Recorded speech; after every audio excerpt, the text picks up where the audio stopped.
Diable Jump.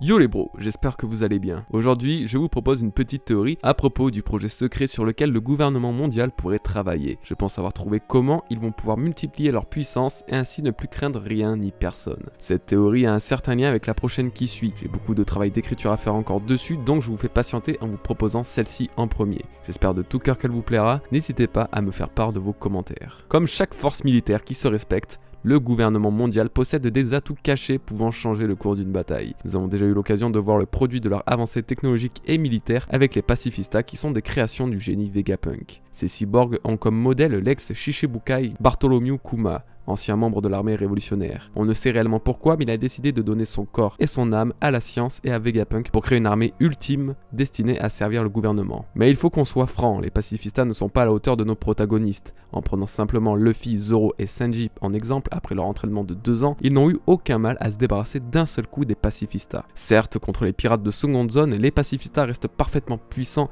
et largement à la hauteur. Mais dans le cadre d'une grande guerre opposant la marine et le gouvernement aux plus puissants pirates de la nouvelle ère, eh bien ils ne feront pas long feu. Et ça, le gouvernement en est parfaitement conscient. Pourquoi me direz-vous? Eh bien on va devoir retourner jusqu'au chapitre 905 pour le découvrir. On assiste à une discussion entre les deux nouveaux amiraux, Fujitora et Ryukyu. Il s'agit d'ailleurs de la première apparition du taureau vert dans un chapitre, bien que son visage ne soit pas révélé. On y apprend que Fujitora revient d'un long voyage à la rencontre du docteur Vegapunk. Bien qu'il n'ait pu le voir ou entrer directement en contact avec lui, il a eu vent d'une nouvelle invention de sa part totalement révolutionnaire. Pour cause, grâce à ce projet, il est dit d'après Fujitora que le gouvernement n'aura même plus besoin de la force des Shichibukai, eux qui représentent les pirates les plus puissants et influent du monde. Qu'est-ce qui pourrait être à l'origine d'un tel power-up pour le gouvernement? Qu'est-ce que Vegapunk aurait-il pu créer pour rendre les Shichibukai si obsolètes, en sachant quand même que des personnages comme Mihawk, le plus puissant des épéistes, Weeble qui est à l'origine de l'anéantissement des flottes de Barbe Blanche, ou même encore Doflamingo, faisaient partie de cette branche militaire. Je vais pas passer par 40 chemins, les éléments que j'ai trouvés me laissent penser que le gouvernement mondial, et plus précisément Vegapunk, sont en train de recréer des colosses comparables à la race des Oz, voire même carrément de reproduire des clones d'Oz. Passons à la partie la plus intéressante. Qu'est-ce qui me fait penser à ça? Pourquoi le gouvernement reproduirait la race démoniaque d'Oz? Nous allons analyser un arc qui n'a pas plu à tout le monde, celui de Punk Hazard. Malgré ses défauts, énormément de petits détails cachés nous donnent des indices d'une importance capitale sur les expériences scientifiques du gouvernement mondial et sur le très mystérieux Vegapunk. Déjà, tout commence lorsque le groupe de Luffy et Zoro pose le pied sur l'île dévastée. En arrivant devant un grillage, un panneau danger est représenté avec l'emblème de la marine, du gouvernement mondial, mais pas seulement.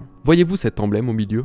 Un crâne avec d'immenses cornes représentant un danger? J'imagine que vous voyez déjà où je veux en venir, mais gardez-le en tête. On avance un peu plus loin, à peine après avoir franchi le grillage de Punk Hazard, le groupe de Luffy tombe justement sur un crâne taille réelle similaire à celui présent un peu plus tôt sur le panneau danger, et sa taille est juste colossale, bien plus supérieure à celle des géants. Dans le manga, on y distingue facilement la forme du crâne, mais dans l'anime, on y voit carrément les cornes protubérantes. Très facile de faire le lien avec le panneau et l'emblème vu un peu plus tôt. Punk Hazard était donc le théâtre d'expériences scientifiques liées aux géants, mais pas aux simples géants comme ceux d'Elbaf, encore bien plus monstrueux. Désormais, avançons bien plus loin dans l'arc, au moment où Trafalgar Law explique au Mugiwara l'intérêt de la géantification et quelle est son importance pour le gouvernement. Il est dit que changer des humains en géants est étudié depuis des centaines d'années par les scientifiques du gouvernement. Tout ça, sûrement dans le seul et unique but de créer des soldats géants que rien ni personne ne pourrait arrêter et donc considérablement augmenter la capacité militaire du gouvernement. On comprend donc que la géantification était vraiment d'actualité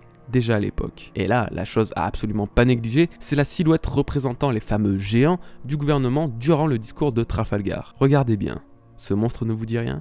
Bien, prenons le premier être à avoir reçu le titre de démon dans l'histoire, introduit durant l'arc de Punk Hazard, Oz. Maintenant, comparons-le au géant du discours de Trafalgar. C'est troublant, n'est-ce pas?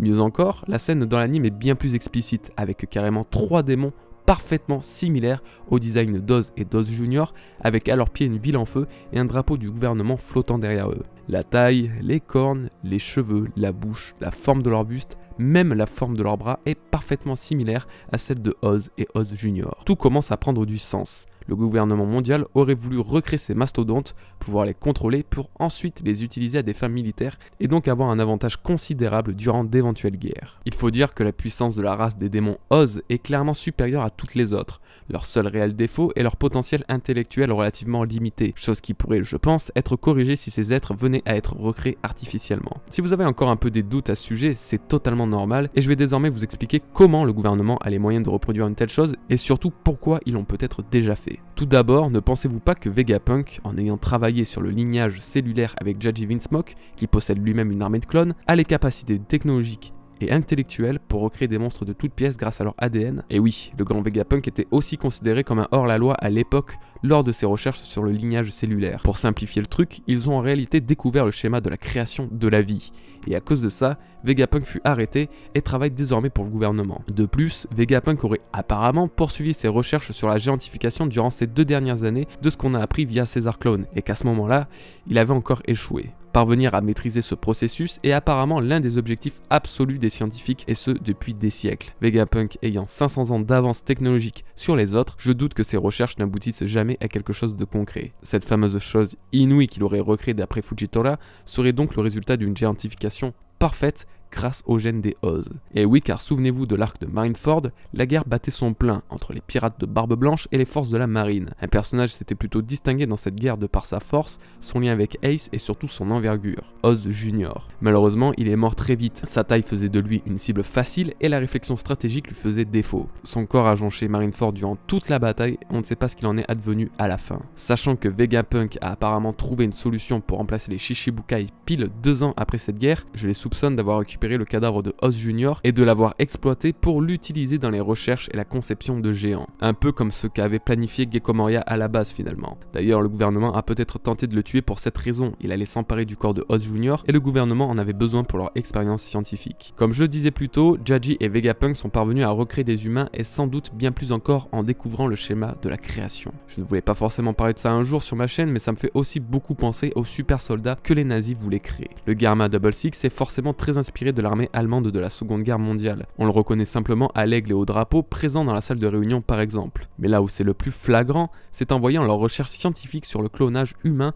ou sur les améliorations des aptitudes physiques grâce à la science. La fratrie Vinsmoke et l'armée de clones qu'ils possèdent sont l'exemple parfait. Les nazis eux aussi travaillaient sur la conception d'armes humaines supérieures grâce à leur avancée technologique avec des opérations et des tests parfaitement contre nature. Jaji puis finalement Vegapunk, ces 2 personnages ont entretenu le même désir de créer des soldats monstrueux et géants bien supérieur aux simples soldats de la marine. D'une certaine façon, on rejoindrait un mythe à la Frankenstein aussi finalement, et c'est encore plus flagrant quand on sait que l'arc de Trailerbark, où est apparu le premier Oz, orbite exclusivement autour de la création de monstres constitués de différents morceaux de cadavres par le docteur Hogback. J'imagine ne pas avoir convaincu tout le monde, je le comprends car le sujet est finalement assez glauque et sombre malgré l'évidence des preuves mentionnées. Maintenant, j'ai une question pour vous. Mettez-vous dans un contexte de guerre opposant tous les plus puissants pirates du monde contre les forces militaires de la marine et du gouvernement. Pensez-vous vraiment que l'atout et la botte secrète du gouvernement se baseraient simplement sur les pacifistas qui se font littéralement one-shot par un Luffy, un Zoro et un Sanji post-ellipse? Imaginez simplement que l'équipage des géants rejoigne les Mugiwara, chose parfaitement concevable étant donné la relation que nos héros entretiennent avec Dory, Brogy, Ayurudin et j'en passe. Ils sont déjà des amis et alliés très proches au point même de les avoir sous la bannière du chapeau de paille. Bref,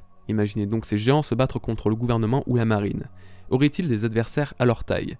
Quelle force brute pourrait les contrer? La marine et le gouvernement peuvent eux aussi avoir des géants parmi eux, on en a déjà vu. Mais serait-ce réellement suffisant? À mon humble avis, les expériences scientifiques du gouvernement ont pour but de créer des êtres ultimes pour soumettre le monde par la force, tout comme nous l'avons vu durant le discours de Trafalgar Law sur Punk Hazard. Si on prend ces monstres comme exemple, en additionnant le crâne bien plus massif que celui des géants à l'entrée de Punk Hazard, ainsi que le panneau danger montrant un démon à cornes, il est facile de faire le lien avec les monstres de la race d'Oz. Les Oz seraient là pour être encore supérieurs aux géants, une force colossale que l'équipage légendaire des géants d'Elbaf ne pourrait égaler. Il s'agirait d'une simple répartition des forces pouvant donner une certaine gloire au gouvernement mondial et surtout une chance de gagner face à tous ces pirates surpuissants contre qui ils risquent de faire face. Les Shichibukai étant l'une de leurs forces principales, il faudrait au moins une armée d'Oz pour les remplacer. On arrive donc à la fin de ma théorie les bros. J'espère sincèrement qu'elle vous aura plu. Elle va faire un lien plutôt direct avec ma prochaine théorie sur Kaido. J'ai pris beaucoup de retard à l'écrire car elle est particulièrement grosse et j'essaierai donc de vous la sortir d'ici la fin de la semaine, mais je préfère ne pas trop m'avancer.